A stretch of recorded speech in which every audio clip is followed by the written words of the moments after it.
नमस्कार दोस्तों। आपका स्वागत है यूपीएससी बहस में। जैसा कि हमने आपसे वादा किया था कि हर रोज आपके सामने एक नए टॉपिक को लेकर आएंगे, उसी सिलसिले को आगे बढ़ाते हैं।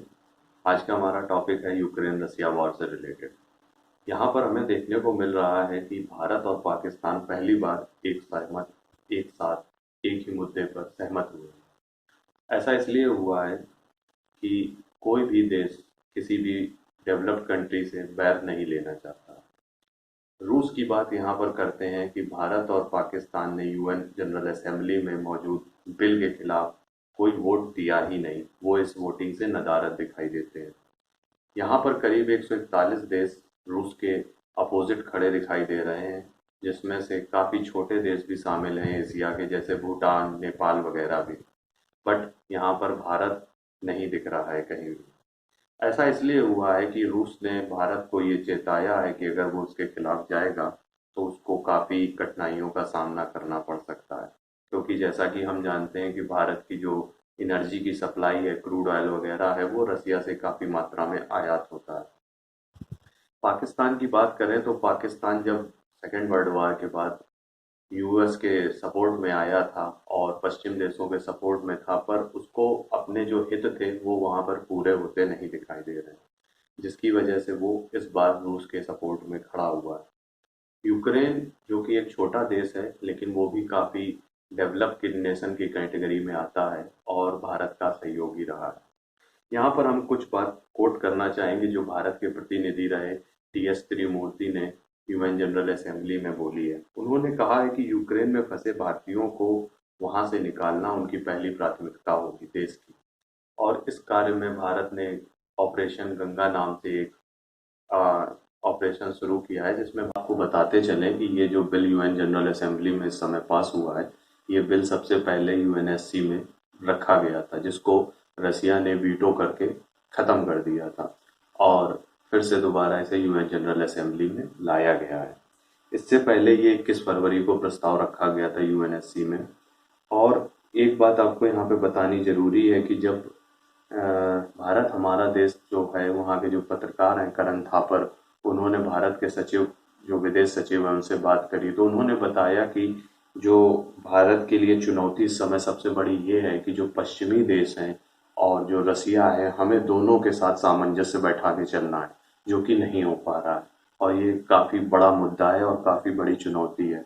इसी दरमियान कई जो हिंदुस्तान के रेपुटेटेड जर्नलिस्ट हैं, उन्होंने ट्वीट भी किया है। द हिंदू ग्रुप के जो एक चेयरपर्सन है, उन्होंने ट्वीट करके बताया है कि मालिनी पार्थ सारथी जी ने ये बताया है, ट्वीट किया है कि हमारी जो रणनीति है वो मजबूरियां रूस के खिलाफ वोट न करने को डर के रूप में जाहिर करती है। और उन्होंने कहा है कि भारत गांधी का देश है और उसे यूक्रेन की संप्रभुता और स्वतंत्रता को स्वीकारना चाहिए और उसके खिलाफ गए देश को हमें उसके खिलाफ जाना चाहिए और वैश्विक प्रभाव को हमें अपने देश का मजबूत करना चाहिए। अगर हम ऐसा नहीं करते हैं तो ये दिखाया जाएगा वर्ल्ड फ्रेम में कि भारत एक कमजोर और कम प्रभुत्व का राष्ट्र है।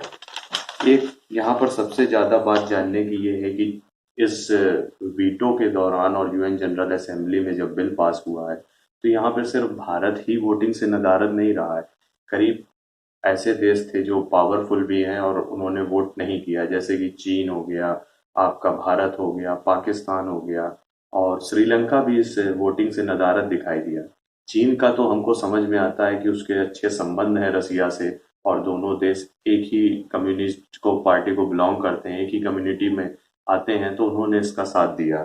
पाकिस्तान के लिए कहा जा रहा है कि वो नया ठिकाना ढूंढ रहा है, जैसा कि हमने आपको बताया कि यूएसए से उसकी हित नहीं सधे हैं, इसलिए वो रसिया को अपना नए ठिकाने के रूप में खोज रहा है।